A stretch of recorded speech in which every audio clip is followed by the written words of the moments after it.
होली समाप्त हो चुकी है, तो पढ़ाई को फिर से स्टार्ट कर लिया जाए, चालू एंड शुरू कर दिया जाए। तो आज हम स्टार्ट करने वाले हैं chemical properties of alcohols and phenols. आपको बोर्ड पे टॉपिक दिख रहा होगा, ठीक है। तो चलिए स्टार्ट करते हैं, एल्कोहल्स और फिनॉल्स की केमिकल प्रॉपर्टीज। फिर ईथर स्टार्ट करेंगे, थोड़ा सा लंबा चैप्टर है। तो देखो, केमिकल प्रॉपर्टीज ऑफ एल्कोहल्स और फिनॉल्स में अल्कोहल और फिनॉल की तीन तरह से रिएक्शंस होती हैं। कौन सी तीन टाइप की रिएक्शंस पढ़नी है? पहले आपको पहली पढ़नी है reactions involving the cleavage of OH bond. Alcohol में कुछ ये बॉन्ड होता है, तो ये जो बॉन्ड है ऑक्सीजन और हाइड्रोजन के बीच में जो बॉन्ड टूटेगा, उसकी वजह से जो रिएक्शंस होंगी उनके बारे में पढ़ना है, ठीक है। सेकेंड टाइप की रिएक्शंस हमें पढ़नी होगी, कौन कौन सी? Reactions involving the cleavage of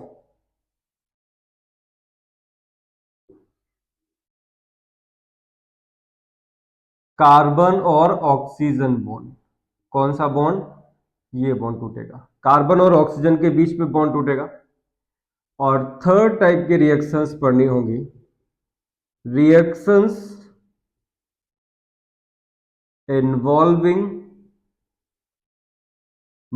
whole molecule या molecule as a whole.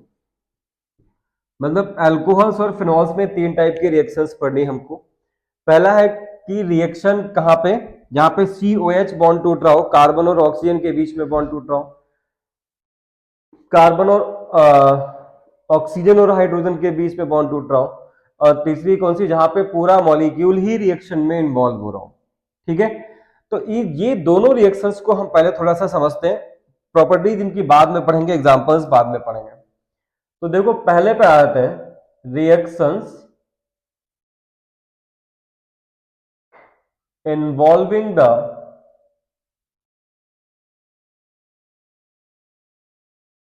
Cleavage of OH bond. मतलब ऑक्सीजन और हाइड्रोजन के बीच में जो बॉन्ड प्रेजेंट है अल्कोहल्स में, वो टूटेगा, ठीक। तो अगर ये टूटता है तो हाइड्रोजन कैसा जाएगा? H+ की फॉर्म में, और ऑक्सीजन पे क्या आएगा? नेगेटिव चार्ज, है ना। तो अगर कार्बन और अल्कोहल्स में ऑक्सीजन और हाइड्रोजन के बीच में बॉन्ड टूटता है, तो ये जो अल्कोहल है यहाँ पे किस तरह से बिहेव करेगा? Alcohol will work as a nucleophile. यहाँ पे अल्कोहल का जो नेचर होगा, जो वर्किंग होगा, वो किस तरह से होगा? ये न्यूक्लियोफाइल की तरह वर्क कर रहा होगा, ठीक है। देखो कैसे, एग्जांपल्स ले लेते हैं कुछ। अगर मुझे इसका H हटाना है, मतलब अल्कोहल का एसिडिक नेचर हमें दिखाना है, तो एसिडिक नेचर कब दिखेगा? हम क्या करें? अल्कोहल लीजिए, ये अल्कोहल है। आपको पता है अल्कोहल में ऑक्सीजन के पास क्या होते हैं? लोन पेयर्स प्रेजेंट होते हैं। और इस लोन पेयर की किसी इलेक्ट्रोफाइल के साथ में रिएक्शन करा दीजिए। यहां पे ये कोई बाहरी इलेक्ट्रोफाइल हमने लिया है, ये दिखाने के लिए कि ये जो अल्कोहल है ये न्यूक्लियोफाइल की तरह कैसे वर्क करेगा, ठीक है। तो देखो, अब ऑक्सीजन के पास लोन पेयर है, इलेक्ट्रोफाइल यहां पे आया, तो क्या होगा? ऑक्सीजन अपना लोन पेयर दे देगा किसको? इलेक्ट्रोफाइल को, ठीक। अब ऑक्सीजन अपना लोन पेयर दे रहा है, तो लोन पेयर दे रहा है तो ये किस तरह से काम कर रहा है यहाँ पे? It is working as a nucleophile. अब देखो ये क्या बनेगा, थोड़ा सा समझिएगा इसको। ऑक्सीजन से एक हाइड्रोजन जुड़ा हुआ है, इस हाइड्रोजन को हम यहां पे कर लेते हैं। एक लोन पेयर बचा, इस पे आ गया पॉजिटिव चार्ज और यहां पे कार्बन जुड़ गया। अब कार्बन पे पॉजिटिव चार्ज है, तो कार्बन क्या करेगा? अपने सॉरी, ऑक्सीजन पे पॉजिटिव चार्ज है, तो ऑक्सीजन क्या करेगा? अपना पॉजिटिव चार्ज खत्म करने के लिए H+ डोनेट कर देगा। और ये जो इलेक्ट्रॉन पेयर है ये कौन ले लेगा? ऑक्सीजन। तो ये कुछ इस तरह से हो गया, ऑक्सीजन के पास लोन पेयर वापस आ गए और H+ निकल गया, ठीक। पहली चीज क्या है? पहली चीज है कि यहाँ पे जो अल्कोहल है किस तरह से काम कर रहा है, it is working as a nucleophile, क्योंकि न्यूक्लियोफाइल ही है, इसके पास ये इलेक्ट्रॉन रिच स्पीसीज है। इलेक्ट्रॉन रिच स्पीसीज होने की वजह से ये पॉजिटिवली चार्ज इलेक्ट्रोफाइल पे अटैक कर पा रहा है। ठीक है, तो अल्कोहल का नेचर कैसा हो गया, एक तो ये न्यूक्लियोफिलिक नेचर का हो गया, और दूसरी चीज ये H+ आयन डोनेट करता है, H+ आयन लूज कर रहा है। तो इस तरह की रिएक्शन से हमें यह भी मालूम चलेगा कि ये जो अल्कोहल है it is of acidic nature. ठीक है, पहली चीज आपको समझ में आई। अब दूसरी चीज समझिए। दूसरी चीज में क्या है, reactions involving the cleavage of COH bond. अब देखो सेकेंड टाइप ऑफ रिएक्शंस कौन सी, reactions involving the cleavage of carbon oxygen bond. ये बॉन्ड टूटेगा, तो अगर ये बॉन्ड टूटता है तो क्या होगा, here this alcohol will work as a electrophile, या अल्कोहल बिहेव्स एज ए, किस तरह से बिहेव करेगा, इलेक्ट्रोफाइल की तरह बिहेव करेगा। अब देखो कैसे, हम एग्जांपल लेते हैं।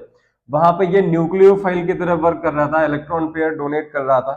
ठीक, तो आप अल्कोहल ले लीजिए कोई भी, ये कोई जनरल अल्कोहल है, इसका पहले प्रोटोनेशन कर दो, मतलब इसके किसी एसिड के साथ में रिएक्शन करा दो।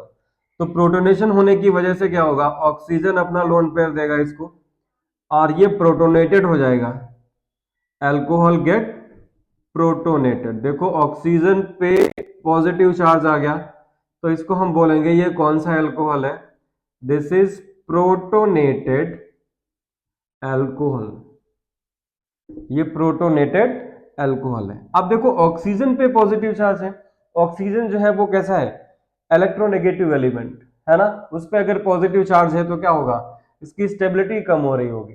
तो ऑक्सीजन अपना पॉजिटिव चार्ज खत्म करने के लिए क्या करेगा, ये जो कार्बन ऑक्सीजन के बीच में बॉन्ड है इसको अपनी तरफ खींचेगा।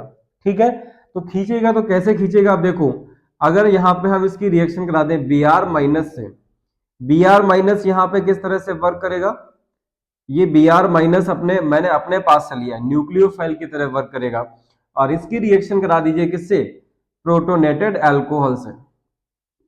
तो प्रोटोनेटेड अल्कोहल में देखो क्या है, ऑक्सीजन पे पॉजिटिव चार्ज है, एक लोन पेयर बचा हुआ है और हाइड्रोजन है। ठीक है, तो ऑक्सीजन अपना पॉजिटिव चार्ज खत्म करने के लिए इलेक्ट्रॉन को अपनी तरफ खींचना होगा, bond pair between carbon and oxygen. तो carbon was acquiring positive charge, carbon पे पॉजिटिव चार्ज आ रहा होगा, तो ये क्या करेगा, ये जो न्यूक्लियोफाइल है इस इलेक्ट्रॉन डेफिशिएंट कार्बन पे अटैक कर जाएगा। तो ये किस तरह से काम कर रहा है, देखो आप, this alcohol is working as a electrophile. ठीक है, और आपका प्रोडक्ट क्या बना, Br इस कार्बन से जुड़ गया, और जो आपका H2O है वो बाहर चला गया। ठीक है, तो इस तरह से अल्कोहल्स एंड फिनॉल्स जो है रिएक्ट करते हैं। बट यहां पे क्या होगा, ये अल्कोहल है, ध्यान रखिएगा, ये alcohol, phenols do not undergo the cleavage of COH bond. यहां पे लिख दीजिएगा कि जो फिनॉल्स होते हैं, phenols do not undergo the cleavage of carbon oxygen bond. किसी के दिमाग में ये क्वेश्चन आया कि जो फिनॉल्स हैं वो COH बॉन्ड क्यों नहीं ब्रेक करेंगे। देखो यहां पे जो हो रहा था, पहली वाली रिएक्शन जहां पे alcohol was working as a nucleophile, यहां पे अगर आपने ArOH लिया होता, मतलब फिनॉल हो गया, तो फिनॉल भी ये रिएक्शन देता। ठीक है, ये रिएक्शन फिनॉल देता, कैसे देता, जैसे यहां पे हो रहा था, ऑक्सीजन के पास लोन पेयर है, लोन पेयर की हेल्प से ये इलेक्ट्रोफाइल पे अटैक कर जाएगा। तो ये किस तरह से काम कर गया, न्यूक्लियोफाइल, और ये इलेक्ट्रोफाइल हमने फॉरेन सब्सटेंस लिया है, बाहर से लिया है। ठीक है, क्या बनेगा, ArO, इससे जुड़ गया कौन, कार्बन, और इस पे आ गया पॉजिटिव चार्ज, और यहां से जुड़ा हुआ है हाइड्रोजन, ये H+ की फॉर्म में बाहर गया, ये फिर से वापस, तो आपके पास में देखो एराइल ग्रुप और जो आपने कार्बन इलेक्ट्रोफाइल लिया था उसके बीच में बॉन्ड बन चुका है, प्लस H प्लस रिलीज हो गया। ठीक है, तो both alcohols and phenols undergoing the cleavage of oxygen hydrogen bond, दोनों रिएक्शंस ये देते हैं, अल्कोहल भी और फिनॉल भी। बट फिनॉल्स जो है ये reactions involving the cleavage of COH bond नहीं देते हैं। मतलब फिनॉल्स जो है फिनॉल्स में कार्बन ऑक्सीजन बॉन्ड नहीं टूटता है, ये सिर्फ अल्कोहल के साथ में रिएक्शन होती है, फिनॉल्स के साथ में रिएक्शन नहीं होती है। और क्यों नहीं होती है वो देखिए, क्योंकि फिनॉल में क्या है, जो OH है वो बॉन्डेड है sp2 हाइब्रिडाइज्ड कार्बन से, ये sp2 हाइब्रिडाइज्ड कार्बन होगा। दूसरी चीज, जब ऑक्सीजन जुड़ जाता है, OH ग्रुप जुड़ जाता है sp2 हाइब्रिडाइज्ड कार्बन से बेंजीन रिंग से, तो यहाँ पे इन्वॉल्व हो जाता है क्या, यहाँ पे स्टार्ट हो जाता है resonance between the benzene ring and the OH group. और रेजोनेंस होने की वजह से जो कार्बन ऑक्सीजन बॉन्ड है वो partial double bond character show करता है। जब डबल बॉन्ड कैरेक्टर शो करेगा तो इस जो बॉन्ड है इसकी स्ट्रेंथ बढ़ जाएगी, स्ट्रेंथ बढ़ जाने की वजह से it will not undergo the cleavage of COH bond, and that's why phenols ये रिएक्शंस नहीं देते हैं। ठीक है, इतना समझ पा रहे? Very good. Now come to the examples of first type of reaction, reactions involving the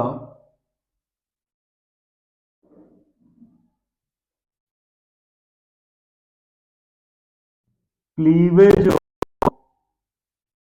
OH bond, मतलब ऑक्सीजन और हाइड्रोजन के बीच में जो बॉन्ड टूटता है उसकी कुछ रिएक्शंस देखते हैं। तो देखिए, हम रिएक्शन करा लेते हैं, reaction with active metals, reaction with metals या एक्टिव मेटल्स। ठीक है, तो आप अल्कोहल लीजिए ROH, और इसकी सपोज सोडियम मेटल के साथ में रिएक्शन कराइए, 2 molecules of alcohol will be required, 2 sodium will be required, sodium metal atom will be required, so it will form 2RONA, sodium alkoxide with the release of hydrogen gas। ठीक है, मतलब metal plus alcohol form salt and hydrogen. कौन सी reaction है, इससे हमें क्या मालूम चल रहा है, ये हाइड्रोजन गैस दे रहा है, और हाइड्रोजन गैस जो रिलीज करते हैं वो क्या होते हैं, एसिड्स होते हैं। जो H प्लस आयन देते हैं वो क्या होते हैं, एसिड्स होते हैं। ये H प्लस आयन दे रहे हैं, 2 H प्लस आयन, 2 इलेक्ट्रॉन यहां से लेगा, H2 में कन्वर्ट हो जाएगा। ठीक है, तो ये कैसे हैं, proton donor, H plus ion release कर रहे हैं। ठीक है, और H प्लस आयन रिलीज कर रहे हैं, तो इसका मतलब जो एल्कोहल्स हैं वो कैसे हैं, alcohols are acidic in nature. Let's take few examples. Suppose आपने लिया 2C2H5OH, इसको बहुत अच्छे से आप जानते होंगे, ये एथेनॉल भाई हैं, और इनकी रिएक्शन करा दीजिए सोडियम मेटल से। ठीक, तो ये एथेनॉल भाई अगर एसिडिक नेचर के हैं तो क्या होगा, हाइड्रोजन रिलीज करेंगे, तो ये बन जाएगा 2C2H5ONA and with the release of hydrogen gas. ठीक, ये क्या है, the name of this compound is sodium ethoxide। Getting? अब देखो, अगर इसी अल्कोहल की C2H5OH ले लीजिए और इसकी मैग्नीशियम मेटल से रिएक्शन करा दें, तो मैग्नीशियम से ये थोड़ा स्लो रिएक्ट करेगा as compare to the sodium, because the reactivity of magnesium is less. क्या बन जाएगा, C2H5O का whole twice Mg magnesium ethoxide with the release of hydrogen gas. ठीक है, इसी तरह से अगर आपने टर्सरी अल्कोहल लिया होता, ये आपने ले लिया टर्सरी अल्कोहल, और इसकी अगर हम एल्यूमिनियम से रिएक्शन करा दें, तो एल्यूमिनियम की वैलेंसी 3 है तो हमें 3 लेना पड़ेगा।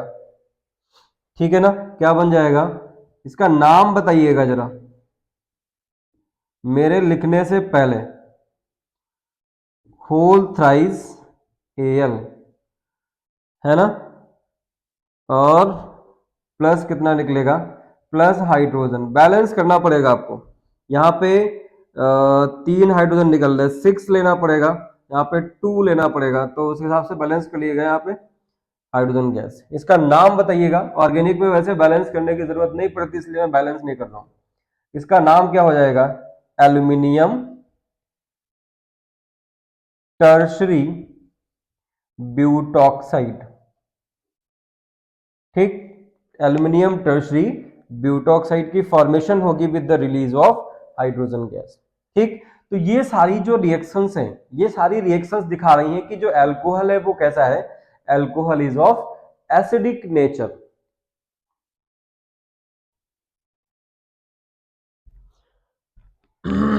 ये चीज समझ में आई ना आपको? एल्यूमिनियम टर्शरी ब्यूटॉक्साइड बन गया, बैलेंस कर लेंगे इसको ना, श्योर। यहां पे आपको 6 टर्शरी अल्कोहल के मॉलिक्यूल्स लेने पड़ेंगे। 2Al लीजिएगा तो ये कुछ इस तरह से बनेगा, देखो इसको ब्रैकेट में बंद कर लीजिए, यहाँ पे 2 लगा दीजिएगा, यहाँ पे 3H2, इस तरह से हम इसको बैलेंस कर लेंगे। वैसे ऑर्गेनिक है, नहीं बैलेंस करोगे तब भी चलेगा, क्योंकि एक साथ में मल्टीपल प्रोडक्ट्स बनते हैं, तो हर रिएक्शन को बैलेंस करने की जरूरत नहीं पड़ती है। ठीक है, तो ये अल्कोहल का समझ में आ गया। तो इसी तरह से अगर कोई क्वेश्चन पूछता है कि by a chemical reaction prove that alcohols are acidic in nature, तो हमें इसमें से कोई रिएक्शन देनी पड़ेगी, और यहां से मालूम चल जाएगा कि ये क्या हो रहा है, हाइड्रोजन गैस रिलीज कर रहे हैं या H+ आयंस रिलीज कर रहे हैं, that's why they are acidic in nature. अब इसी तरह से हम रिएक्शन करा लेते हैं फिनॉल्स की। तो फिनॉल्स होते हैं आपके ArOH, और इसकी अगर हम सोडियम मेटल के साथ में रिएक्शन करा लें तो क्या बन जाएगा, 2ArONa with the release of hydrogen gas. ठीक है, ये एराइल ग्रुप है, तो इसका नाम क्या हो जाएगा, इसका नाम हो जाएगा सोडियम फिनॉक्साइड। क्या नाम हो जाएगा, सोडियम फिनॉक्साइड नाम हो जाएगा। कुछ एग्जांपल्स, इसको एग्जांपल तो है ही है, उस तरह से लिख लेते हैं स्ट्रक्चर की फॉर्म में। तो ये बन गया आपका C6H5OH, इसके 2 मॉलिक्यूल लीजिए, ये Ar की जगह पे हमने लिया है, Ar ही ये C6H5 ग्रुप होता है।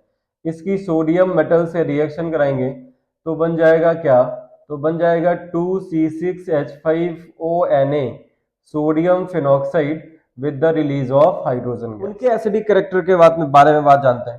ठीक, तो come to the acidic character of या order of acidic character of primary, secondary and tertiary alcohol. तो इसमें आपको पता है जो प्राइमरी अल्कोहल होगा, यहां पे ऐसे लिख लेते हैं, प्राइमरी अल्कोहल सबसे स्ट्रॉन्ग क्या होगा, एसिड होगा। सेकेंडरी अल्कोहल जो है उससे कम एसिडिक हो जाएगा, और टर्शरी अल्कोहल सबसे कम एसिडिक हो जाएगा। क्यों? क्योंकि अगर प्राइमरी, सेकेंडरी और टर्शरी में देखें तो टर्शरी में प्लस आई इफेक्ट सबसे ज्यादा होगा। एग्जाम्पल ले लेते हैं कि अगर हम प्राइमरी अल्कोहल बनाते हैं तो प्राइमरी अल्कोहल ये होगा CH3CH2OH, इसमें देखो प्लस आई इफेक्ट एक C2H5 ग्रुप की वजह से है। ठीक है ना। सेकेंडरी अल्कोहल जब बनाओगे तो ये कुछ इस तरह से तो बनाओगे CH3CHOH एंड CH3, ये सेकेंडरी अल्कोहल है, यहाँ पे प्लस आई इफेक्ट बढ़ गया, 2 अल्काइल ग्रुप साथ में आ गए। अगर टर्शरी अल्कोहल बनाओगे तो क्या होगा, 3 alkyl groups will be there, and due to the plus I effect of 3 alkyl group, this tertiary alcohol will be the weakest acid। ठीक है ना। तो ये एसिडिक ऑर्डर होगा, decreasing order of acidic strength of different primary, secondary and tertiary alcohols. अब देखो जब ये अपना एसिडिक कैरेक्टर शो कर देंगे, H+ आयन रिलीज कर देंगे, तो ये एल्कोक्साइड आयन की फॉर्मेशन करेंगे। ठीक, तो एल्कोक्साइड आयन का बेसिक कैरेक्टर कैसा होगा, कौन सा सबसे स्ट्रॉन्गेस्ट बेस होगा, तो ये जब H+ आयन रिलीज करेगा तो ये बनाएगा CH3 टर्शरी एल्कोक्साइड आयन की फॉर्मेशन करेगा या ब्यूटाऑक्साइड आयन की फॉर्मेशन करेगा। ये सबसे स्ट्रॉन्गेस्ट बेस होगा, ध्यान रखिएगा। उसके बाद कौन सा होगा, उसके बाद होगा आपका सेकेंडरी, क्योंकि जिसके पास प्लस आई इफेक्ट ज्यादा है उसके पास इलेक्ट्रॉन डेंसिटी सबसे ज्यादा होगी, और इलेक्ट्रॉन डेंसिटी सबसे ज्यादा होगी तो electron pair donor is a stronger base. ठीक है, ये कॉन्जुगेट बेस की बात करें यहाँ पे, ये कॉन्जुगेट बेस होगा, सबसे स्ट्रॉन्गेस्ट बेस होगा। ठीक, सेकेंडरी हो गया, और सबसे कम बेसिक कौन सा होगा, ethoxide ion C2H5 and O-। तो this is the decreasing order of basic strength of different alkoxide ion, basic strength of alkoxide ion, ध्यान रखिएगा मैं यहां पे मैं बेसिक स्ट्रेंथ की बात कर रहा हूं एल्कोक्साइड आयन की। एल्कोक्साइड आयन तब बनते हैं जब कोई अल्कोहल अपना H+ आयन रिलीज कर देता है तो एल्कोक्साइड आयन की फॉर्मेशन करता है। ठीक है, ये समझ में आ रहा। अब देखो न्यूक्लियोफिलिसिटी की बात कर लेते हैं। न्यूक्लियोफिलिसिटी मतलब ये जो एल्कोक्साइड आयंस हैं इसमें कौन सा सबसे बेस्ट न्यूक्लियोफाइल होगा, कौन सा सबसे खराब न्यूक्लियोफाइल होगा। तो न्यूक्लियोफाइल देखो क्या होता है, न्यूक्लियोफाइल जिस पे इलेक्ट्रॉन डेंसिटी ज्यादा हो, है ना, जो किसी पॉजिटिवली चार्ज कार्बन पे अटैक करे, जैसे अभी अल्कोहल अटैक कर रहा था इलेक्ट्रोफाइल पे, ठीक है, उसको बोलते हैं हम न्यूक्लियोफिलिसिटी, मतलब order of reactivity of different nucleophiles. ठीक है, तो ये 3 तरह के न्यूक्लियोफाइल आपके पास में है। इनकी अगर हम ऑर्डर की बात करें तो सबसे बेस्ट सबसे ज्यादा न्यूक्लियोफिलिसिटी किसकी होगी, इस वाले की, CH3 CH2O-। उसके बाद सेकेंडरी एल्कोक्साइड आयन की CH3 CHO- एंड CH3। और सबसे खराब न्यूक्लियोफिलिसिटी किसकी होगी, टर्शरी वाले की। ठीक है, ऐसा क्यों होगा, ऐसा क्यों होगा कोई बताएगा। ऐसा इसलिए होगा क्योंकि जैसे जैसे साइज बढ़ेगा स्टेरिक हिंड्रेंस की वजह से जो न्यूक्लियोफिलिक कैरेक्टर है, जो न्यूक्लियोफिलिसिटी है वो कम होती जाएगी। तुम्हारे पास स्टेरिक हिंड्रेंस ज्यादा होगी, क्राउडिंग ज्यादा होगी, तो आप इजीली इलेक्ट्रोफाइल या इलेक्ट्रॉन डेफिशिएंट कार्बन पे अटैक नहीं कर पाओगे। तो एसिडिक स्ट्रेंथ क्या है डिफरेंट एल्कोहल्स की, प्राइमरी एल्कोहल सबसे ज्यादा acidic, then secondary, then tertiary, tertiary सबसे लीस्ट एसिडिक। ठीक, basic strength of alkoxide ion का ऑर्डर क्या है, टर्सरी ब्यूटोक्साइड आयन सबसे ज्यादा एसिडिक होगा, देन बेसिक होगा सॉरी, देन सेकेंडरी और then primary alkoxide ion. Nucleophilicity सबसे ज्यादा किसकी है, primary, then secondary, then tertiary. अब देखो अभी आपने पढ़ा कि जो फिनॉल्स है, फिनॉल्स स्ट्रॉन्गर एसिड है as compare to the alcohols. तो फिनॉल्स स्ट्रॉन्गर एसिड क्यों है और कैसे अपना एसिडिक कैरेक्टर शो करते हैं उसके बारे में बात करते हैं। ठीक है, तो आपने पढ़ा है कि phenol is the stronger acid, phenol is the stronger acid than alcohol. तो देखो फिनॉल में ArOH है, एल्कोहल्स में ROH है, दोनों के पास ही OH ग्रुप प्रेजेंट है, लेकिन फिर भी जो फिनॉल्स हैं they are stronger acid compare to the alcohols. ठीक है, तो उसका रीजन क्या है, तो हम देखते हैं कि जो फिनॉल है वो, फिनॉल के रेजोनेटिंग स्ट्रक्चर्स के बारे में पढ़ा है कभी आपने। Phenol is showing resonating structures in 2 ways. ठीक है ना, तो फिनॉल की अगर हम बात करें तो फिनॉल में be considered as the resonating structure of the following. ये फिनॉल है आपके पास में, ठीक है, ऑक्सीजन के पास 2 लोन पेयर होते हैं and the lone pairs of this oxygen involves in the resonance with benzene ring. किस तरह से इन्वॉल्व होंगे, देखो ये जो लोन पेयर है ये सिंगल बॉन्ड को डबल में कन्वर्ट करेंगे, तो जो नेक्स्ट डबल बॉन्ड है वो किस में कन्वर्ट हो जाएगा, will change to single bond. ठीक, तो यहां पे आ गया डबल बॉन्ड, इधर नेगेटिव चार्ज होगा OH। ऑक्सीजन का लोन पेयर रेजोनेंस में इन्वॉल्व हो गया तो ऑक्सीजन पे आ गया पॉजिटिव चार्ज। बाकी जो बॉन्ड्स है उनकी पोजीशंस एज इट इज रहेंगी, देयर इज नो चेंज। अब क्या होगा, further it will show resonance, ये negative charge next double single bond को डबल बॉन्ड में कन्वर्ट करेगा, तो double bond next will be change to single bond. ठीक है, क्या हो जाएगा देखो, माइनस ये डबल बॉन्ड, रेजोनेटिंग स्ट्रक्चर्स के बारे में तो आप जानते ही होंगे। अब ये इधर जाइए तो नेक्स्ट रेजोनेटिंग स्ट्रक्चर्स को हम डबल हेडेड एरो से दिखाते हैं। थोड़ा सा मेरे पास स्पेस कम रहता है क्योंकि बोर्ड छोटा है। अगर आप सब्सक्राइब करेंगे, लाइक करेंगे, शेयर करेंगे तो हो सकता है मेरे पास एनर्जी बढ़े और मैं जो है बोर्ड खरीद लूं नया। फाइनल स्ट्रक्चर क्या होगा, ये कुछ इस तरह से। अब देखो ये हो तो फिनॉल ही गया फिर से, C6H5NOH। इन स्ट्रक्चर्स को अगर हम कंपेयर करें तो देखो स्ट्रक्चर ये फर्स्ट हो गया, ये सेकंड हो गया, थर्ड हो गया, this one is fourth and this one is fifth. तो फिनॉल जो है अपना H plus ion easily release क्यों कर रहा है? क्योंकि आप देखिए स्ट्रक्चर सेकेंड, थर्ड, फोर्थ, ठीक, इन दोनों तीनों स्ट्रक्चर्स में ऑक्सीजन पे क्या आ रहा है? Positive charge. तो जब ऑक्सीजन पे पॉजिटिव चार्ज आएगा ड्यू टू रेजोनेंस, तो ऑक्सीजन तो इलेक्ट्रोनेगेटिव एलिमेंट है, वो अपनी इलेक्ट्रॉन डेंसिटी को फिर से वापस लाने का प्रयास करेगा। तो क्या होगा कि जो ऑक्सीजन और हाइड्रोजन के बीच में बॉन्ड है, ये बॉन्ड वीक हो जाएगा, और वीक हो जाने की वजह से जो हाइड्रोजन है that will be released easily, ठीक है ना। और इसीलिए जो फिनॉल्स हैं वो किस तरह से वर्क करते हैं? They works as a Bronsted acid H plus and donor in non aqueous medium, ठीक है, समझ पाए? तो फिनॉल इस तरह से रेजोनेंस शो करता है। फिनॉल एक और तरह से रेजोनेंस शो कर सकता है, कैसे? By forming phenoxide ion. देखो आपने फिनॉल लिया C6H5NOH, सही से देखते रहिएगा, इसमें रिंग नहीं बनाएंगे हम, पाई इलेक्ट्रॉन दिखाएंगे कहां कहां पे। इस फिनॉल की अगर हम किसी बेस, क्योंकि वाटर जो है एसिड और बेस दोनों की तरह बिहेव करता है, इसके साथ में रिएक्शन करा दें तो ये अपना जो हाइड्रोजन है ये H प्लस की फॉर्म में रिलीज कर देगा और इलेक्ट्रॉन अपने पास में ले लेगा। बन जाएगा क्या? बन जाएगा H3O प्लस हाइड्रोनियम आयन, और इधर क्या हो गया? ये बन गया C6H5NO माइनस।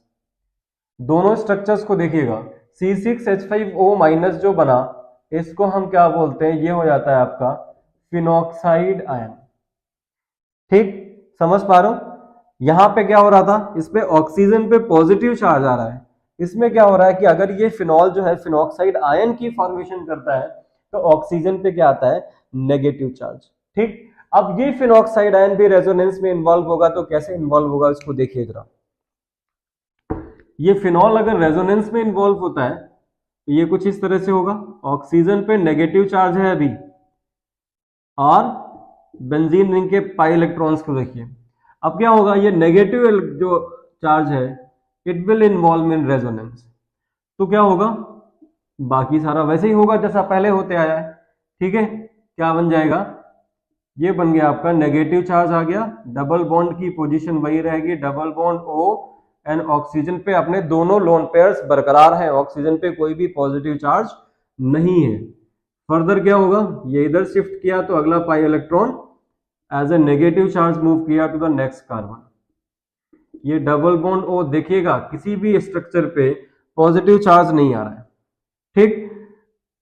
इस पहले वाले स्ट्रक्चर में क्या हो रहा है? देखो बेंजीन रिंग और ऑक्सीजन में चार्ज का सेपरेशन, एक तरफ पॉजिटिव चार्ज दूसरी तरफ negative charge, positive charge negative charge, positive charge negative charge. यहां पे क्या है? सिर्फ negative charge, there is no positive charge, ठीक है। अब उसकी वजह से क्या होगा? कौन सा मोर स्टेबल होगा? ये इधर शिफ्ट किया तो ये वापस यहां पे चला गया, negative charge double bond O with two lone pairs. What will be the final structure? पता है आपको? ये इधर शिफ्ट हुआ तो ऑक्सीजन के पास फिर से चला गया, सिंगल बॉन्ड, इसके दोनों लोन पेयर बरकरार है और नेगेटिव चार्ज आ गया। यहाँ पे स्ट्रक्चर फिफ्थ था, स्ट्रक्चर बना लेते हैं इसको, स्ट्रक्चर सिक्स, स्ट्रक्चर 7, स्ट्रक्चर 8, ये हो गया स्ट्रक्चर 9, और ये हो गया स्ट्रक्चर 10, ठीक है ना। Out of these to structures phenol is the resonance hybrid of this और मे बी दिस, ठीक। फिनॉल में ऑक्सीजन पे पॉजिटिव चार्ज आ रहा है, और दूसरे में क्या है? फिनॉल अगर फिनॉक्साइड आयन की फॉर्मेशन कर रहा है तो यहाँ पे चार्ज का सेपरेशन नहीं हो रहा है। तो out of these two resonating structures phenol prefer to form phenoxide ion. Phenol क्या करेगा?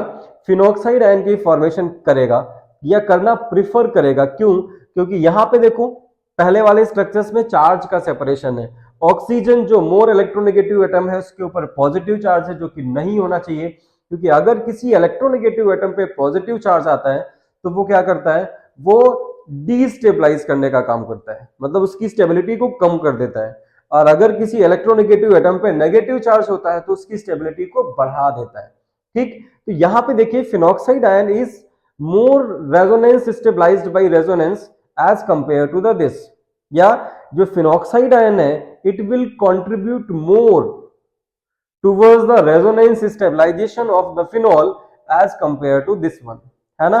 सो that's why phenol prefer to form phenoxide ion. Getting. दूसरी चीज देखो, यहाँ पे कहीं पे भी इलेक्ट्रोनेगेटिव एटम पे पॉजिटिव चार्ज नहीं है, तो फिनॉक्साइड आयन की स्टेबिलिटी, फिनॉल की स्टेबिलिटी को ये बढ़ा रहा है, या फिनॉक्साइड आयन मोर स्टेबल है, and that's why it will prefer to form phenoxide ion, and that's why phenols are stronger acid than the alcohols. क्योंकि अगर हम एल्कोहल लें तो एल्कोहल में देखो, एल्कोहल जब अपना H प्लस आयन डोनेट करेगा तो एल्कोऑक्साइड आयन बनाएगा, है ना। और ये एल्कोऑक्साइड आयन रेजोनेंस के द्वारा स्टेबलाइज नहीं होगा, ठीक।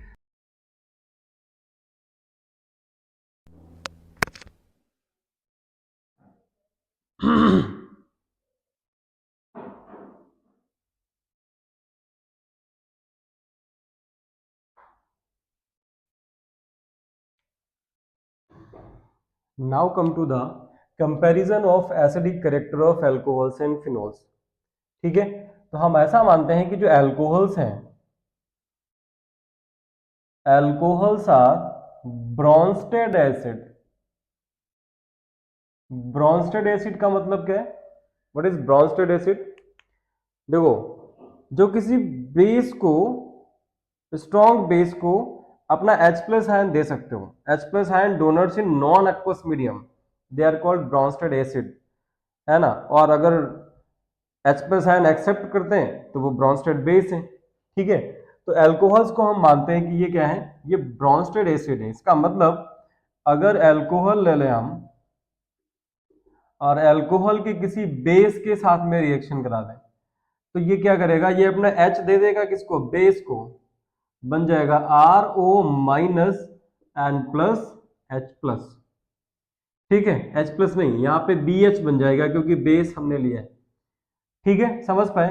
अब ये जो एल्कोक्साइड आयन बना है, इसको थोड़ा सही से समझिएगा कि जो एल्कोक्साइड बना है, एल्कोक्साइड आयन RO माइनस, इसकी अगर हम फिर से वाटर के साथ में रिएक्शन करा दें तो ये क्या होगा, ये एल्कोक्साइड आयन फिर से अल्कोहल में कन्वर्ट हो जाएगा, will form ROH alcohol and plus OH minus ion, hydroxide ion release करेगा।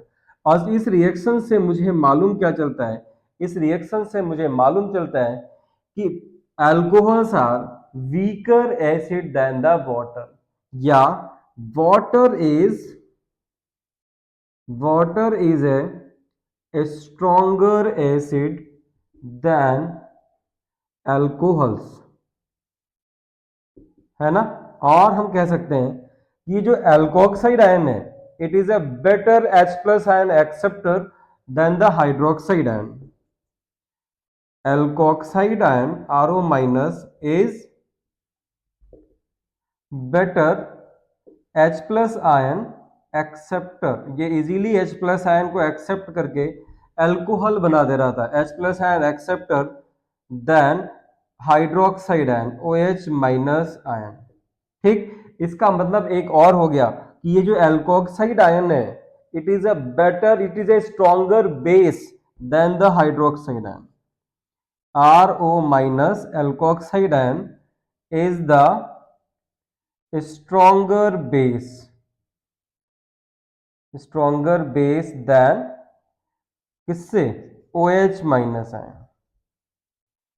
एल्कोक्साइड आयन हाइड्रोक्साइड आयन से स्ट्रॉन्गर बेस है, क्यों? क्योंकि ये more easily H plus ion को एक्सेप्ट कर ले रहा है देन द हाइड्रोक्साइड आयन, ठीक है। अब एल्कोहल्स जो है वो वीकर एसिड क्यों है वाटर से, इसके बारे में बात करते हैं।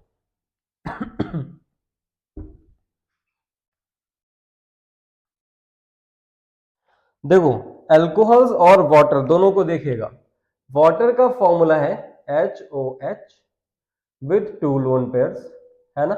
लोन पेयर एक ही तरफ होते हैं, इसीलिए इसका स्ट्रक्चर बेंट हो जाता है। और अल्कोहल में क्या होता है, अल्कोहल में होता है ROH, दोनों के पास OH ग्रुप है, but this water is stronger acid than alcohol. तो यहां पे क्या है, देखो, water easily H plus ion release कर रहा होगा as compare to the alcohol, तभी तो ये स्ट्रॉन्गर एसिड है। वाटर स्ट्रॉन्गर एसिड इसीलिए तो है क्योंकि वो easily H plus ion accept कर रिलीज कर रहा होगा, जो जितनी readily H plus ion release कर देगा वो उतना स्ट्रॉन्गर एसिड होगा। ठीक है, तो रीजन क्या हो सकता है यहाँ पे कि दोनों के पास देखो OH ग्रुप है, इधर भी OH है इधर भी OH है। डिफरेंस कहाँ पे, यहाँ पे हाइड्रोजन है और यहाँ पे लगा हुआ है R। R कौन सा ग्रुप होगा, एल्कोहल है तो ये कोई एल्काइल ग्रुप होगा, है ना। और एल्काइल ग्रुप आपको पता है क्या करते हैं, ये प्लस आई इफेक्ट देते हैं, पॉजिटिव इंडक्टिव इफेक्ट देते हैं। जब प्लस आई इफेक्ट देंगे तो क्या होगा, इलेक्ट्रॉन डेंसिटी ऑक्सीजन पे बढ़ने लगेगी, है ना। Due two plus I effect electron density increases on oxygen of alcohol. ठीक है ना, तो जब इलेक्ट्रॉन डेंसिटी बढ़ रही होगी तो क्या होगा, it will not lose its hydrogen readily as compared to the water। ठीक है ना, and that's why water is stronger acid than that of alcohols। इतना तो समझ में आया होगा।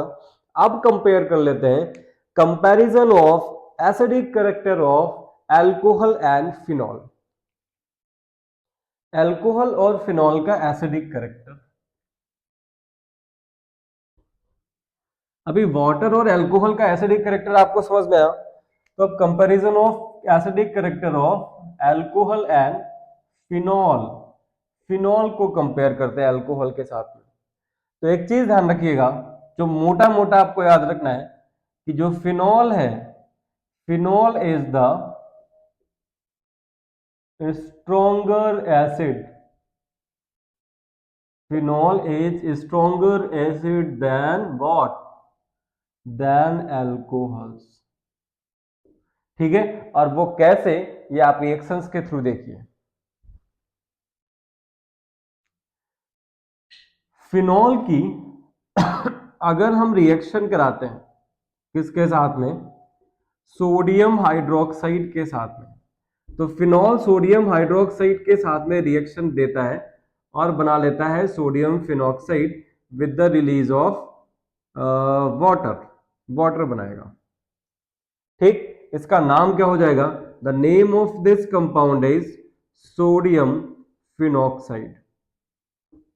ठीक, लेकिन अगर हम कोई अल्कोहल लेते हैं,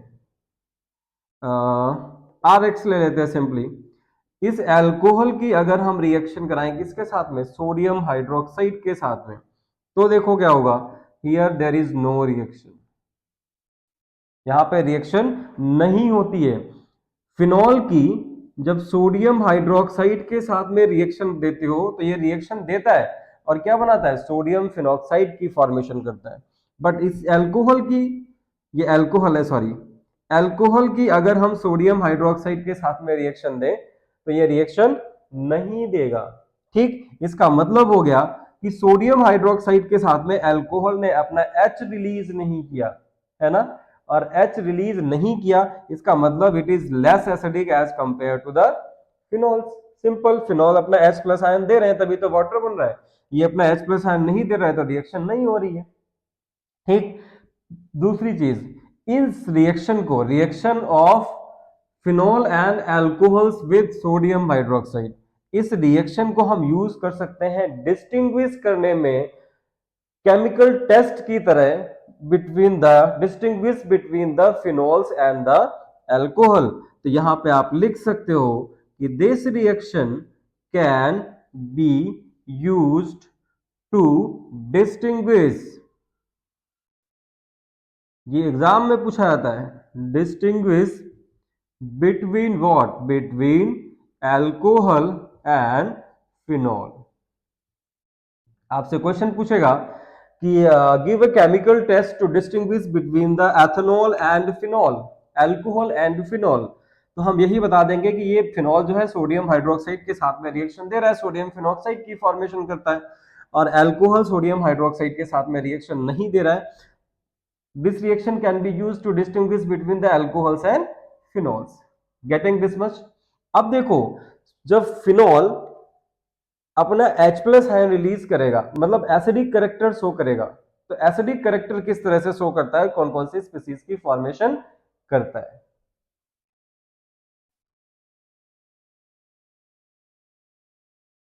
now compare the acidic character of phenols and carboxylic acids.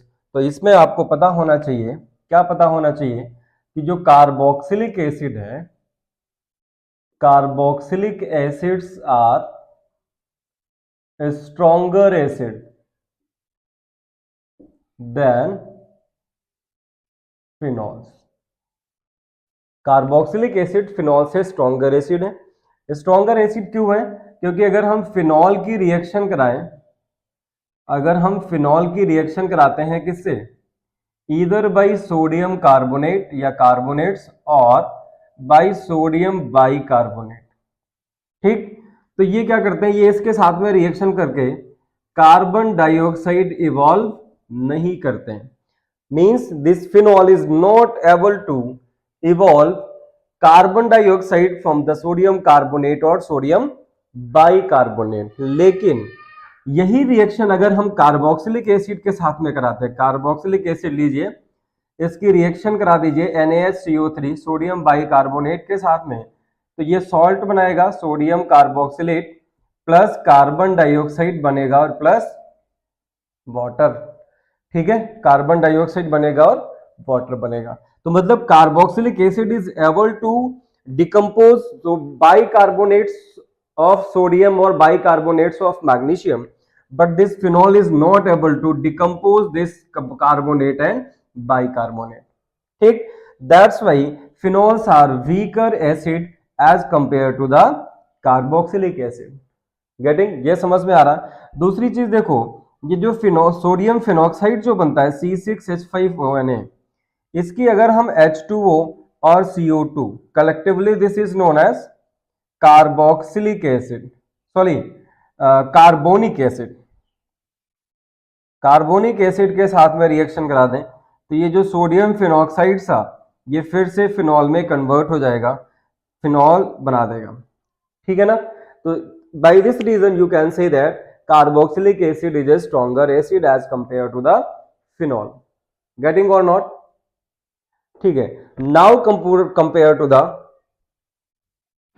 कि जो फिनॉल है, अगर हम फिनॉल की डिफरेंट पोजीशंस पे, ऑर्थो पैरा मेटा पोजीशंस पे कोई इलेक्ट्रॉन विड्रॉइंग ग्रुप या कोई इलेक्ट्रॉन रिलीजिंग ग्रुप लगा दें तो फिनॉल के एसिडिक कैरेक्टर पे क्या फर्क पड़ेगा, ठीक है। मतलब ये हो गया कि इफेक्ट ऑफ, हमारा नया टॉपिक आ गया, effect of substituents, effect of substituents on the acidic character of phenol, effect of substituents on the acidic character of phenol. Phenol के एसिडिक कैरेक्टर को हम कैसे एक्सप्लेन करेंगे, ठीक है। तो अब इसके लिए हम क्या करें, देखो एक तो दो तरह के ग्रुप्स होते हैं, एक तो होते हैं इलेक्ट्रॉन विड्रॉइंग ग्रुप और दूसरे होते हैं इलेक्ट्रॉन रिलीजिंग ग्रुप, ठीक है। इलेक्ट्रॉन विड्रॉइंग ग्रुप कौन से होते हैं, जैसे NO2 हो गया, जैसे Cn हो गया, जैसे कोई हेलोजन हो गया, जैसे आप CHO लगा दो एटसेट्रा। ये इलेक्ट्रॉन विड्रॉइंग ग्रुप है जो इलेक्ट्रॉन्स को अपनी तरफ खींचते हैं अगर कहीं किसी चेन में या किसी रिंग में जुड़ जाते हैं। दूसरे होते हैं इलेक्ट्रॉन रिलीजिंग ग्रुप, जैसे CH3 हो गया आपका, अल्काइल ग्रुप C2H5 हो गया, जैसे सेकेंडरी प्रोपाइल हो गया, and so on etcetera. These are the electron releasing group. जो कोई इनके पास कोई इलेक्ट्रॉन आता है तो क्या करते हैं, इलेक्ट्रॉन को अपने से रिपेल करते हैं, दूर भगाते हैं, इलेक्ट्रॉन रिपेलिंग और इलेक्ट्रॉन रिलीजिंग ग्रुप, ठीक है। तो अब देखो, फिनॉल जब एसिडिक कैरेक्टर शो कर रहा था तो क्या कर रहा था, जब फिनॉल अपना एसिडिक कैरेक्टर दो तरह से शो करता है, एक तो OH बॉन्ड वीक हो जाता है जिसकी वजह से H इजिली रिमूव हो जाता है, दूसरा ये क्या कर रहा था, फिनॉक्साइड आयन की फॉर्मेशन कर रहा था। तो जब कोई फिनॉल है और फिनॉल की आप सोडियम मेटल से रिएक्शन करा रहे थे तो ये बन रहा था सोडियम फिनॉक्साइड C6H5O-, ठीक है ना, और Na प्लस H2, यहाँ पे एक OH लिया है तो हाफ H2S लिया, ये सोडियम फिनॉक्साइड है, और अगर इसका हम Na हटा दें तो ये बन जाएगा फिनॉक्साइड आयन, ठीक है। This is phenoxide ion and this phenoxide ion is stabilized by resonance, ठीक। तो ऐसे ग्रुप जो इस फिनॉक्साइड आयन की स्टेबिलिटी को बढ़ा देते हैं, ठीक है, वो इसके एसिडिक कैरेक्टर को भी बढ़ा देंगे। और ऐसे ग्रुप्स जो इसकी जो इलेक्ट्रॉन डेंसिटी है, जैसे ये जो इलेक्ट्रॉन डेंसिटी है ये पूरी रिंग में डिस्पर्स हो जाए, ठीक, तो क्या होगा, फिनॉक्साइड आयन की स्टेबिलिटी बढ़ जाएगी। और फिनॉक्साइड आयन की स्टेबिलिटी बढ़ेगी तो फिर एसिडिक कैरेक्टर भी बढ़ रहा होगा, और अगर स्टेबिलिटी कम हो रही होगी तो एसिडिक कैरेक्टर भी कम हो रहा होगा, ठीक। तो एक चीज ध्यान रखिएगा कि अगर हम यहाँ पे इसमें कोई इलेक्ट्रॉन विड्रॉइंग ग्रुप ऐड करते हैं तो इलेक्ट्रॉन विड्रॉइंग ग्रुप क्या करेगा, फिनॉक्साइड आयन की स्टेबिलिटी को बढ़ा रहा होगा by dispersing the negative charge over the whole ring या ओवर द होल आयन, ठीक। तो क्या होगा, मतलब इलेक्ट्रॉन विड्रॉइंग ग्रुप फिनॉल की एसिडिक कैरेक्टर को क्या करेगा, बढ़ा देगा कि घटा देगा। अगर इलेक्ट्रॉन विड्रॉइंग ग्रुप ऐड करते हो तो एसिडिक कैरेक्टर बढ़ जाएगा, और अगर इसमें कोई इलेक्ट्रॉन रिलीजिंग ग्रुप या रेपेलिंग ग्रुप ऐड कर दिया तो क्या होगा, या जो नेगेटिव चार्ज है ये ऑक्सीजन पे और ज्यादा प्रोनाउंस्ड हो जाएगा, जिसकी वजह से इसका जो एसिडिक कैरेक्टर है वो कम हो जाएगा। मतलब इलेक्ट्रॉन रिलीजिंग ग्रुप ऐड करने से जो एसिडिक कैरेक्टर है वो क्या कर जाएगा, एसिडिक कैरेक्टर विल डिक्रीज, ठीक है। इतनी चीजें आपको समझ में आ रही। अब देखो मोटी मोटी चीज आपको क्या समझ में आ गई कि अगर हम फिनॉल में, ये जो फिनॉल है इसके साथ में अगर कोई इलेक्ट्रॉन विड्रॉइंग ग्रुप आप ऐड कर दे तो ये इलेक्ट्रॉन विड्रॉइंग ग्रुप क्या करेगा, electron withdrawing group will disperse the negative charge, है ना, एंड इंक्रीजेस द स्टेबिलिटी को बढ़ा देगा, ठीक है। मतलब ये हो गया कि अगर हम फिनॉल के साथ में इलेक्ट्रॉन विड्रॉइंग ग्रुप ऐड करते हैं तो आप मोटा मोटा यहां पर लिख दो, electron withdrawing group increases the acidic strength of phenol, acidic strength of phenol, ठीक। और अगर इलेक्ट्रॉन रिलीजिंग ग्रुप लगा हुआ है तो ये क्या करेगा, will decrease the acidic strength of phenols, ठीक। तो दो चीजें आपको समझ में आ गई कि इलेक्ट्रॉन विड्रॉइंग ग्रुप अगर ऐड करते हैं तो एसिडिक स्ट्रेंथ बढ़ जाती है, और अगर इलेक्ट्रॉन रिलीजिंग ग्रुप ऐड कर देते हैं बेंजीन रिंग ऑफ फिनॉल में तो क्या होगा, एसिडिक स्ट्रेंथ कम हो जाएगी, ठीक। अब कुछ एग्जांपल्स लेते हैं।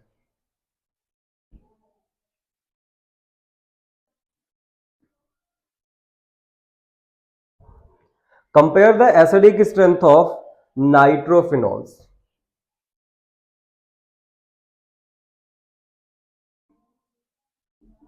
Acidic strength of nitrophenols. Nitrophenols का मतलब हो गया कि फिनॉल के किसी पोजीशन पे हम नाइट्रो ऐड कर दें, तो एक तो हम ले लेते हैं नॉर्मल फिनॉल C6H5OH, और दूसरे electron withdrawing group substituted phenol जैसे ऑर्थो नाइट्रोफिनॉल ले लिया, एक और ले लीजिए आप मेटा नाइट्रोफिनॉल ले लीजिए, and one more is para nitrophenol, ठीक। 4 phenols are there. एक one is normal phenol, second one is orthonitrophenol, this one is first phenol, this one is orthonitrophenol, third one is metanitrophenol, and the last fourth one is paranitrophenol। आपसे question कर रहा है कि इनको acidic strength के increasing order में arrange करिए। जो डिफरेंट फिनॉल्स आपने लिए हैं, arrange these phenols in the acidic strength of phenols, increasing order में अरेंज करना है, ठीक। तो पहली चीज आपको क्या समझ में आ रही है कि जो फर्स्ट स्ट्रक्चर है इस पे NO2 ग्रुप नहीं लगा हुआ है ना, ये नॉर्मल फिनॉल है, और NO2 ग्रुप का नेचर कैसा है, इलेक्ट्रॉन विड्रॉइंग, ठीक। इसका मतलब हो गया कि ये जो फिनॉल है इन तीनों से वीकर होगा, सेकंड से भी, थर्ड से भी और फोर्थ से भी। ये आपको मोटा मोटा समझ में आ रहा है, ठीक? क्यों? क्योंकि मैंने अभी बताया कि एक नॉर्मल फिनॉल है आपके पास में और एक electron withdrawing group substituted phenol है।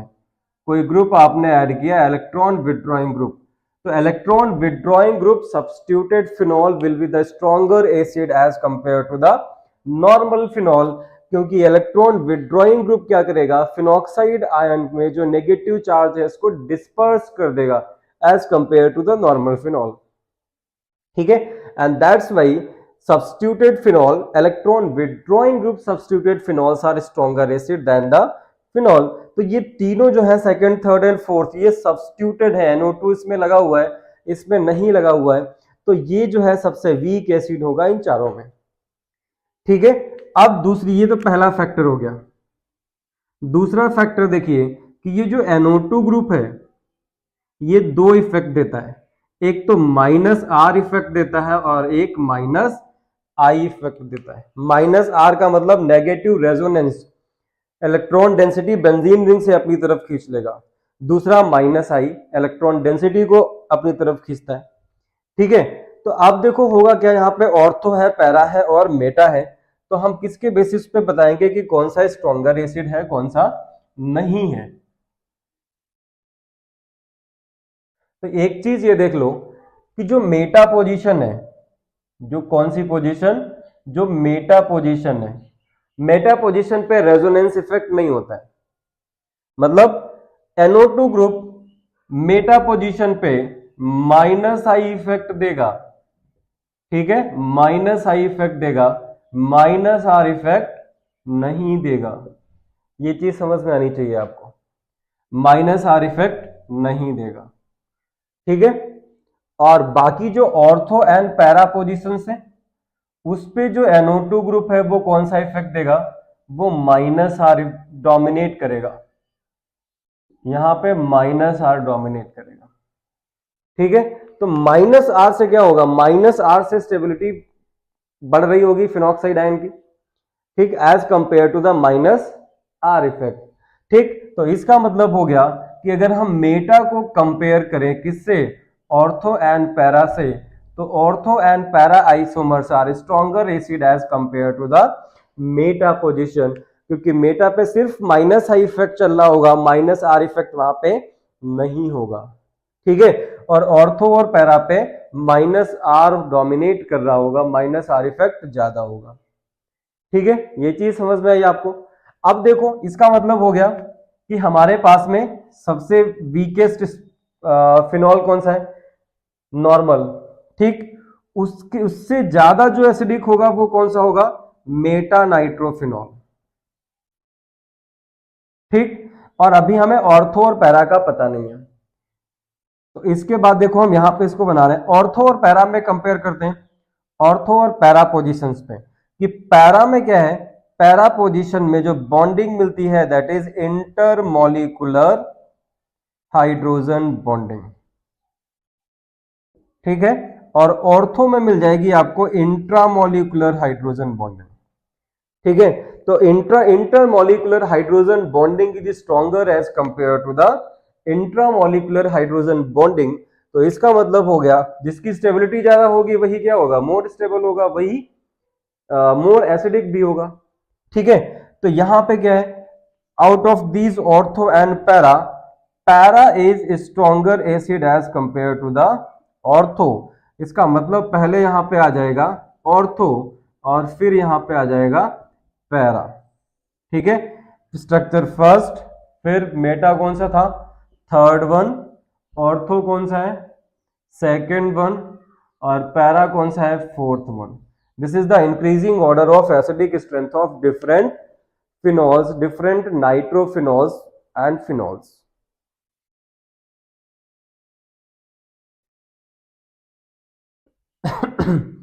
ठीक है, तो ये चीज आपको समझ में आ गई। ऑर्थो और पैरा में क्या हो रहा था कि ऑर्थो में इंट्रामॉलिक्यूलर हाइड्रोजन बॉन्डिंग मिलती है, पैरा में इंटरमॉलिक्यूलर हाइड्रोजन बॉन्डिंग मिलती है। तो यहाँ पे इंट्रामोलिकुलर हाइड्रोजन बॉन्डिंग चाहो तो बता के दिखाए, बना के दिखाए आपको कि इंट्रामोलिकुलर और इंटरमोलिकुलर हाइड्रोजन बॉन्डिंग में कौन कितनी जल्दी H प्लस आयन रिलीज कर रहा होगा। तो देखो इंट्रा में कुछ इस तरह से होगा, बहुत बार पढ़ा होगा आपने, यहाँ पे OH प्रेजेंट है और ये NO2 प्रेजेंट है। NO2 का O और हाइड्रोजन के साथ में इंटरमोलिकुलर हाइड्रोजन बॉन्डिंग है। इंटरमोलिकुलर हाइड्रोजन बॉन्डिंग हो जाने की वजह से क्या होगा, ये जो हाइड्रोजन है ये ये जो हाइड्रोजन है ये इजीली नहीं जाएगा H प्लस आयन की फॉर्म में, क्योंकि ये ऑक्सीजन के साथ में बॉन्डेड है। ठीक है, लेकिन अगर हम इंटरमोलिकुलर हाइड्रोजन बॉन्ड की बात करें तो इंटरमोलिकुलर हाइड्रोजन बॉन्डिंग कुछ इस तरह से होगी, N double bond O NO ये होता है। अब ये ऑक्सीजन क्या करेगा, ये कुछ इस तरह से बॉन्डिंग होगी जाके आपके इंटरमोलिकुलर। ठीक है, तो देखो as compare to the intramolecular hydrogen bonding, उल्टा लिख दिया है मैंने बेटा, ये इंटर नहीं है ये इंट्रा है and this one is inter. ठीक है, तो ऑर्थो और नाइट्रोफिनॉल में इंटरमोलिकुलर हाइड्रोजन बॉन्डिंग मिल रही है, जिसकी वजह से release of hydrogen is difficult as a H plus ion and that's why ortho nitrophenol is less acidic, little less acidic as compare to the para nitrophenol. Getting this much? Now come to some different examples, some more examples, कि अगर हम सिर्फ नाइट्रोफिनॉल्स की बात कर लें, एक mono nitro हो जाए, एक डाई नाइट्रो हो जाए, एक ट्राई नाइट्रो हो जाए। देखो एक सिंपली है नाइट्रोफिनॉल OH एंड NO2 लगा है पैरा पोजीशन पे, दूसरे में क्या है, ये कोई फिनॉल है और इसमें ऑर्थो और पैरा दोनों पोजीशन पे NO2 लगा हुआ है। तीसरा कोई फिनॉल है OH और इसमें 3 NO2 हमने लगा दिए डिफरेंट पोजीशंस पे, ऑर्थो एंड पैरा पे by electrophilic substitution reaction, and one is normal phenol C6H5OH। तो 4 are there, first, this one is second, this one is third and this one is fourth. अब इसमें बताइए acidic character किसमें ज्यादा होगी, तो क्या होगा इसमें, जितने ज्यादा इलेक्ट्रॉन विथड्रॉइंग ग्रुप उतना ज्यादा एसिडिक कैरेक्टर। ठीक, क्या हो गया, मोर इलेक्ट्रॉन विथड्रॉइंग ग्रुप क्या होगा, more acidic character, more acidic character of phenols. ठीक, तो सबसे ज्यादा इलेक्ट्रॉन विथड्रॉइंग ग्रुप किसके पास में है, सबसे ज्यादा इलेक्ट्रॉन विथड्रॉइंग ग्रुप है फर्स्ट वाले के पास में, तो फर्स्ट सबसे स्ट्रॉन्गेस्ट एसिड होगा। उसके बाद देखो दो किसके पास में है, फोर्थ वाले के पास में, तो ये आ जाएगा। फिर एक किसके पास में है, सेकंड वाले के पास में, नहीं उल्टा कर दिया, फर्स्ट सेकंड, ये थर्ड है, थर्ड वाले के पास में, और एक भी किसके पास में नहीं है, सेकंड वाले के पास में। तो this is the acidic character of different di tri nitrophenols. Getting और नॉट? अब कंपेयर कर लेते हैं कुछ और सब्स्टिट्यूटेड फिनॉल्स के बारे में पढ़ लेते हैं।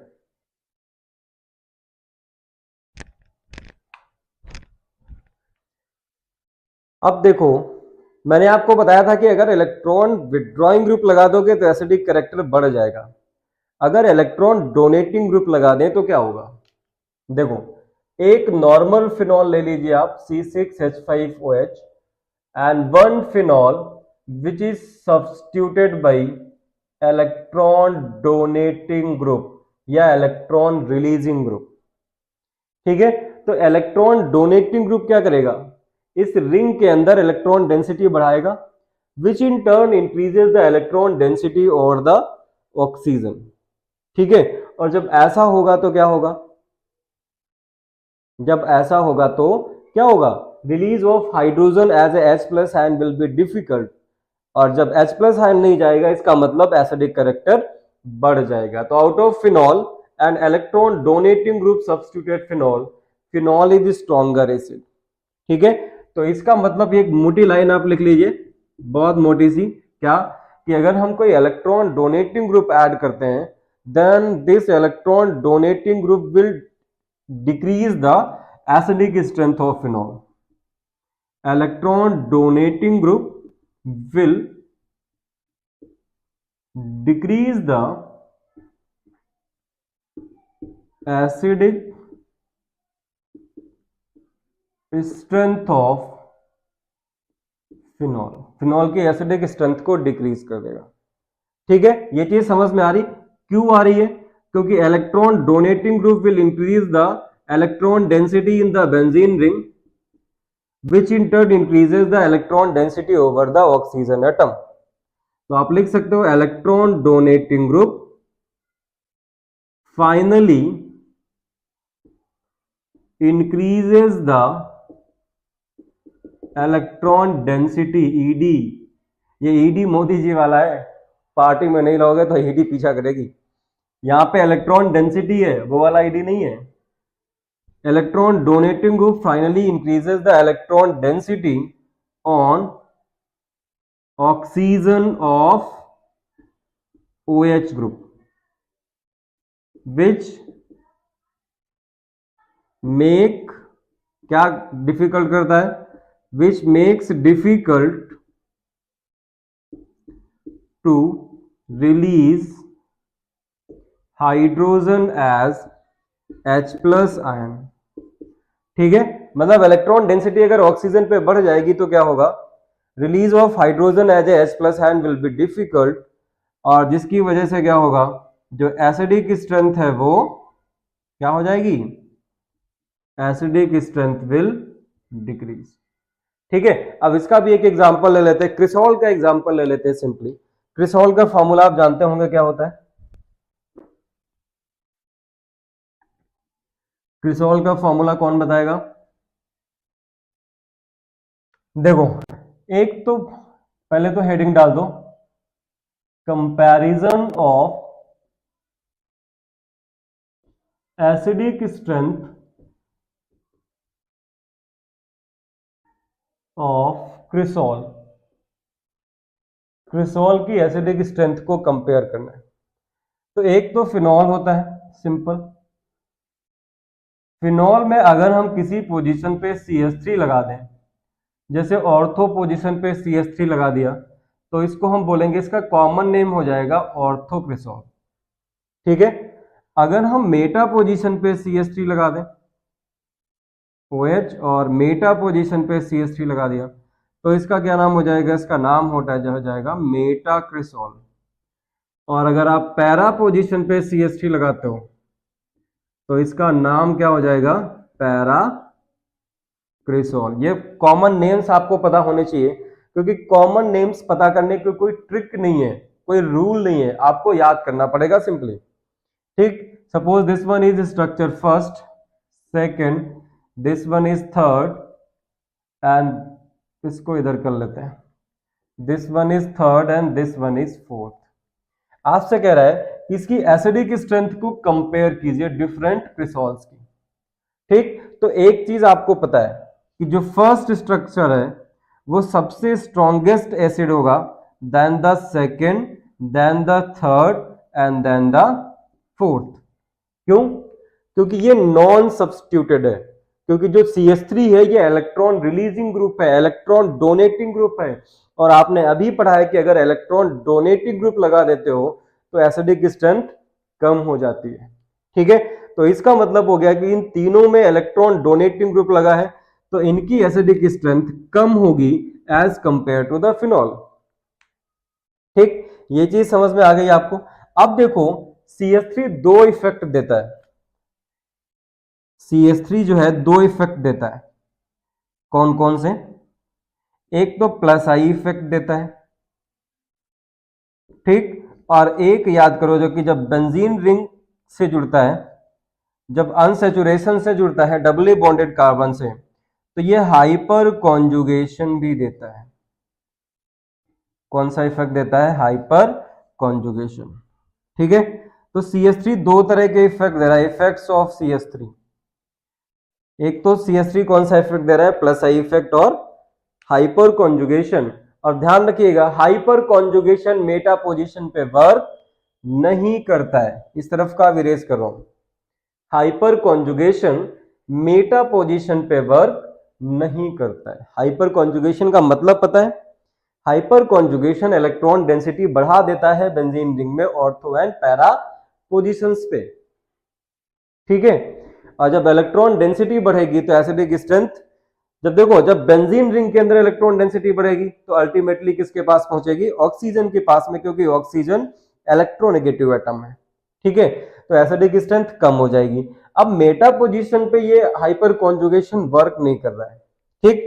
तो ये पहला पॉइंट लिख दीजिएगा, क्या लिखोगे कि hyper conjugation does not operate at Meta positions. तो इसका मतलब क्या हो गया कि मेटा पोजीशन पे जो CH3 लगा है वो फिनॉल के अंदर जो इलेक्ट्रॉन डेंसिटी को बढ़ा नहीं पाएगा। इसका मतलब कि जो मेटा नाइट्रोफिनॉल है, मेटा क्रिसॉल स्ट्रॉन्गर एसिड होगा देन ऑर्थो एंड पैरा क्रिसॉल से, ठीक। अब देखो दो चीजें आपको मिल गई, जो पहला स्ट्रक्चर फिनॉल है वो सबसे स्ट्रॉन्गेस्ट एसिड है यहाँ पे, सेकेंड नंबर पे कौन आ जाएगा? मेटा, ठीक। तो सबसे ज्यादा एसिडिक स्ट्रेंथ किसकी है? फिनॉल की। हम लिख लेते हैं यहाँ पे, जो हमको यहाँ तक डेटा मिल चुका है। और उसके बाद एसिडिक स्ट्रेंथ किसकी है? मेटा क्रिसॉल की। हम इंक्रीजिंग ऑर्डर में अरेंज कर रहे हैं, अभी दो बचे हुए हैं, ऑर्थो एंड पैरा। तो देखो थोड़ा सा स्ट्रक्चर्स को देखिए, ऑर्थो क्रिसॉल एंड पैरा क्रिसॉल। पैरा पे हाइपर कॉन्जुगेशन देगा, ऑर्थो पे भी हाइपर कॉन्जुगेशन देगा, ठीक। लेकिन ऑर्थो पे हाइपर कॉन्जुगेशन के साथ साथ में ये प्लस आई इफेक्ट भी दे रहा होगा, ठीक, क्योंकि OH ग्रुप के पास में है, जितना ज्यादा पास में होगा उतना ज्यादा प्लस आई इफेक्ट देगा। तो पैरा का जो प्लस आई इफेक्ट है वो बहुत कम होगा as compare to the plus I effect of orthocresol, ठीक है। तो जब ऐसा होगा तो क्या होगा? सबसे ज्यादा इलेक्ट्रॉन डेंसिटी OH की कहां पे बढ़ रही होगी? ऑर्थोक्रिसॉल में। और अगर इलेक्ट्रॉन डेंसिटी बढ़ जाएगी तो एसिडिक स्ट्रेंथ कम हो जाएगी। इसका मतलब out of ortho and para के बीच में क्या होगा? Para is stronger acid than ortho. तो पहले कौन सा आ जाएगा? पैराक्रिसॉल। और सबसे वीक एसिड कौन सा होगा? सबसे वीक एसिड होगा ऑर्थो क्रिसॉल। ये ऑर्थो और पैरा का समझ में आया? ऑर्थो और पैरा पे दोनों पे हाइपर कॉन्जुगेशन हो रहा है, बट जो प्लस आई इफेक्ट है, प्लस आई इफेक्ट पैरा पे कैसा होगा? पैरा पे लो होगा, और ऑर्थो पे प्लस आई इफेक्ट जो होगा वो हाई होगा।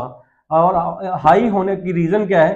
क्योंकि CH3 ग्रुप OH के पास में है, इसके लिए। क्योंकि प्लस आई इफेक्ट में क्या होगा? जितना ज्यादा पास में होगा उतना ज्यादा प्लस आई इफेक्ट होगा।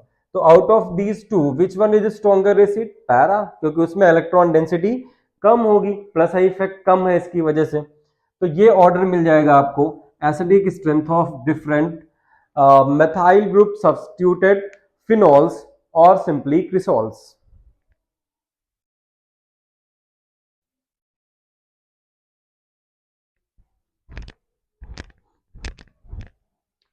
अब देखिए, कभी कभी आपसे क्वेश्चन पूछता है कि डिफरेंट चार कोई एसिड्स दे रखे हैं, कहेगा इनको Ka के बेसिस पे अरेंज करिए या pKa के बेसिस पे अरेंज करिए, इंक्रीजिंग या डिक्रीजिंग ऑर्डर में, ठीक है।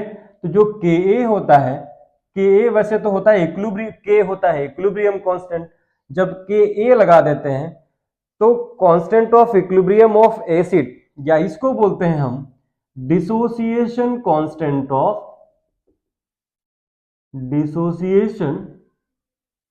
Constant of acid. ध्यान रखिएगा, ये बहुत अच्छा क्वेश्चन बनता है 1 नंबर में CBSE बोर्ड्स और यूपी बोर्ड के लिए, और 4 मार्क्स में नीट और IIT वालों के लिए, ठीक है, क्योंकि IIT और नीट में एक क्वेश्चन 4 मार्क्स का होता है। तो Ka क्या हो जाएगा? Dissociation constant of acid. हम थोड़ा सा आपको बताते हैं किस तरह से, कि अगर आपने ArOH मतलब फिनॉल लिया और इस फिनॉल की वाटर के साथ में रिएक्शन करा रहे हो तो फिनॉल आयोनाइज हो जाएगा, क्या बन जाएगा? ArO minus and plus H3O plus, यही तो बनेगा। Phenol get ionize because of its acidic nature. ठीक है, अब क्या होगा, इसका इक्विलिब्रियम कांस्टेंट देख लेते हैं, क्योंकि ये वाटर एक्सेस में है तो इसका के क्या लिखेंगे equilibrium constant, molar concentration of products divided by molar concentration of reactant. तो ये हो जाएगा ArO minus H3O plus upon ArOH, इसको ऐसे लिख दो, एंड H2O। अब वाटर तो एक्सेस में है, ठीक है, तो इस पे क्या होगा, इसकी कॉन्सेंट्रेशन पे कोई फर्क नहीं पड़ेगा, तो हम इसको कांस्टेंट मान लेते हैं कि ये भी कांस्टेंट है, और कांस्टेंट को कांस्टेंट के साथ में लिख दीजिए। ये हो गया आपका ArO minus phenoxide ion plus H3O plus और ArNOH फिनॉल। अब देखो ये पहले से कांस्टेंट था इक्विलिब्रियम कांस्टेंट, वाटर को भी हमने कांस्टेंट लिया, तो दो कांस्टेंट को मिला के हमें एक नया कांस्टेंट दे देते हैं Ka इक्वल्स टू हो जाएगा ArO माइनस, आप कोई दूसरा एसिड भी ले सकते हो, ये तो वीक एसिड है, कार्बोक्सिलिक एसिड ले सकते हो, ठीक है। H3O प्लस, समझाने का मेरा मकसद था कि ये K कैसे आ रहा है, Ka कैसे आ रहा है, वो मैंने आपको बताया। और ये हो गया आपका ArOH, ठीक है, समझ पाए। तो यहाँ पे Ka क्या है, ratio of molar concentration of reactant, molar concentration of product to the molar concentration of reactant, इसको हम बोलते हैं डिसोसिएशन कांस्टेंट ऑफ A। ठीक, समझ पा रहे हो, डिसोसिएशन कांस्टेंट ऑफ एसिड। अब देखो क्या होगा, एसिडिक स्ट्रेंथ किस पे डिपेंड करेगी, acidic strength of an acid is directly proportional to Ka, मतलब जो जितना स्ट्रॉन्गर एसिड है उसका Ka उतना ज्यादा होगा, अगर वीक एसिड है तो Ka उसका कम होगा।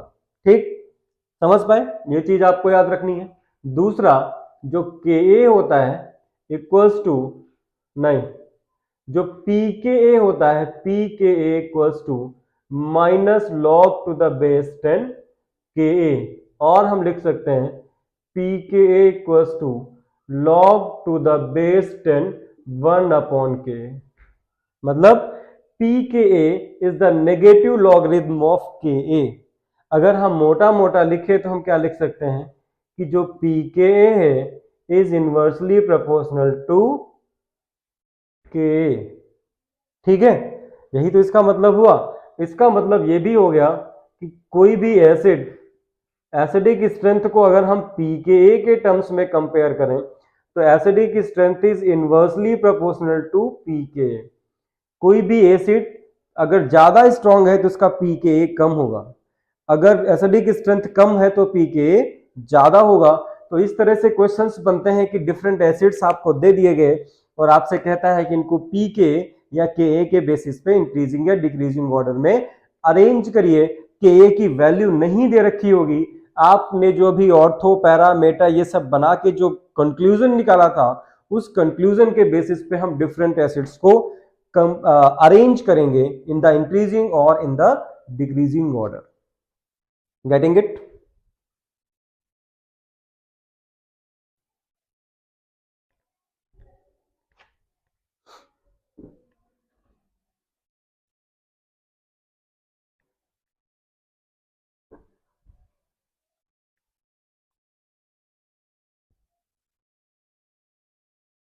अब देखो हम लोगों ने स्टार्टिंग में क्या स्टार्ट किया था, reactions involving the cleavage of OH bond.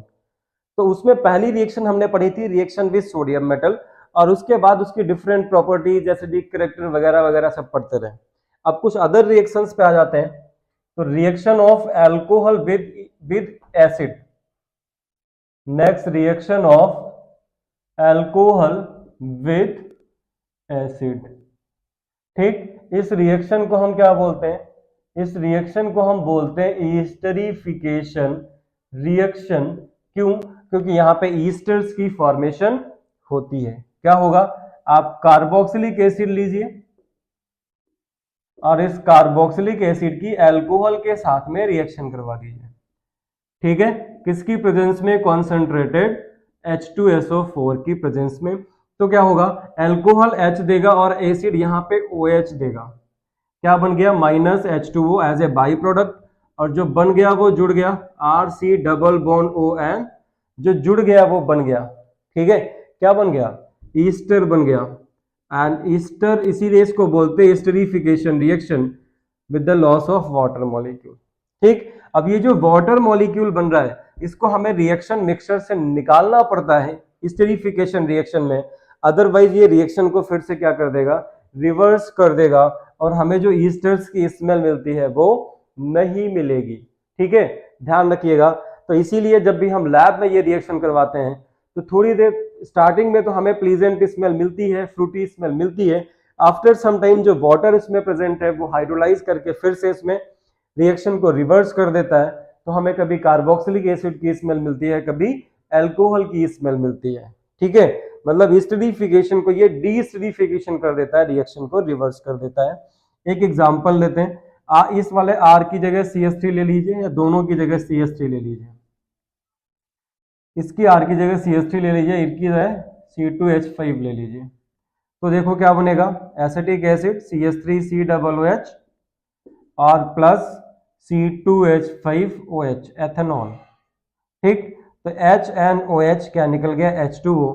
Concentrated H2SO4 की प्रेजेंस में रिएक्शन करवाते हो, यही डिहाइड्रेशन का काम करेगा, और ये बन जाएगा CH3COO C2H5 ethyl ethanoate, and this ethyl ethanoate is the ester। ठीक, with the loss of water molecule. अब इसमें देखो अल्कोहल भी ले रहे हैं और कार्बोक्सिलिक एसिड भी ले रहे हैं, तो what is the reactivity order of alcohols towards esterification, and what is the reactivity order of different acids towards esterification? Phenols esterification reaction में पार्टिसिपेट नहीं करते हैं, ये ध्यान रखिएगा, क्योंकि phenols do not undergo esterification reaction. Phenols esters की formation नहीं करते हैं। अब रिएक्टिविटी ऑर्डर देखिए, रिएक्टिविटी ऑफ एल्कोहल्स, तो जितना छोटा है अल्कोहल उतनी ज्यादा रिएक्टिविटी, क्योंकि अल्कोहल को देना है H, एल्काइल ग्रुप का साइज जितना छोटा होगा उतनी इजीली जो है H+ की फॉर्म में बाहर निकल जाएगा। तो सबसे ज्यादा रिएक्टिव होगा मेथाइल अल्कोहल, फिर एथाइल अल्कोहल, फिर प्रोपाइल अल्कोहल CH3CH2CH2OH, फिर isopropyl alcohol and so on. ठीक है ना, this is the reactivity order of different alcohols towards esterification, and next is the reactivity order of esters। Reactivity order of reactivity order of carboxylic acid. गर्मी ज्यादा पड़ रही है, carboxylic acid में सबसे ज्यादा रिएक्टिव कौन सा होगा, फॉर्मिक एसिड, फिर एसिटिक एसिड, फिर propanoic acid and so on. This is the reactivity order of different acids towards esterification। ठीक, नेक्स्ट रिएक्शन आ जाते हैं, reaction with acid halide RCOCl।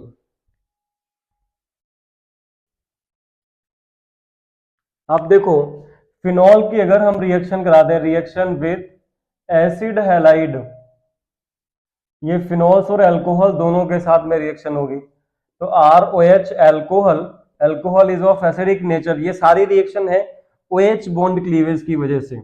इसकी अगर हम रिएक्शन करा दें RCOCl, तो देखो HCl निकल जाएगा और क्या बन जाएगा, RCOOR, फिर से ईस्टर बनेगा और HCl निकल जाएगा। ठीक है, इसी तरह से अगर आपने फिनॉल लिया होता ArOH, इसकी अगर हम RCOCl से रिएक्शन करा दें, ये RCOCl क्या है, this one is acid halide. Actually ये कुछ इस तरह से है, देखो RC डबल बॉन्ड ONCl। ठीक, वो मैंने साथ में लिख दिया है तो कंफ्यूज मत होइएगा। This one is acid halide, इसके साथ में रिएक्शन कराएं तब भी क्या होगा, H निकल जाएगा और ये बन जाएगा C6H5OCOR, ठीक है, ईस्टर बनेगा और प्लस HCl निकल जाएगा।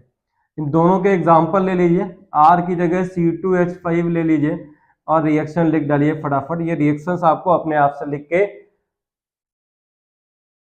मैसेज में हमको पिक्चर भेजना है, फोटो भेजिएगा हमको।